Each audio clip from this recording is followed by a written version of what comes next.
Nithi uZuma wake waba upresident and then upresident one konje we-ANC. Oh, konje wafika kunjani? Oh, kunamapholisa khona. Oh, uyakwazi ukuthi ungene esikhundleni uphinde ushintshe izinto ekade zalotshwa. Oh, manje anibona ukuthi singamnika ithuba lokuthi eqhamuke nepolicy yakhe sibone ukuthi izoma kanjani ke sishintshe le country. Oh, niyakubona. Hayi ke 29 May ke asivele sishone khona.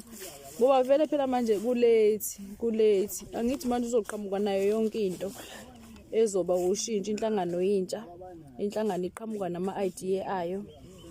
Angeke abe in front abekwe mase bekiwe mase kuthiwa akalandelele imithetho ethile.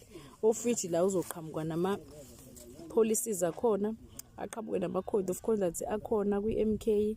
Kusho ukuthi ushintsho lusengaba khona bafowethu. Hayi mina ke ngithi gwaza mkhonto gwaza. Ohlelo uhlaleleni. Hayi ngeke guys. Akusetshenzwe. Door to door. Ayikho into esingayenzile manje. Silinda nje 29 kodwa siulinda ngendlela.